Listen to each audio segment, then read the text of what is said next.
ঠাকুর, ভান্ডারী দাদা বললেন কি আমি আপনার খুব খারাপ দশা করেছি, কিন্তু সকাল থেকে তো আপনার সাথে আমি দেখাও হয়নি। আমি শুধু এই বুড়ো মালি মারলে কেনে?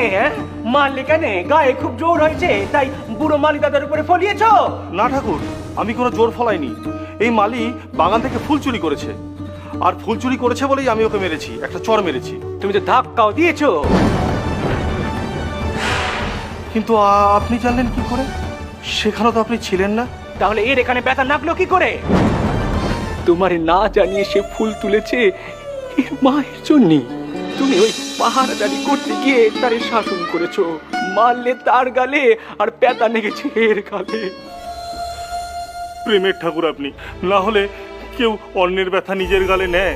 আমায় ক্ষমা করে দিন ঠাকুর, আমি আর কখনো কাউকে আমি আঘাত করব না। সেই আঘাত করলে আপনার গায়ে লাগবে। দয়াময় আমায় ক্ষমা করে দিন।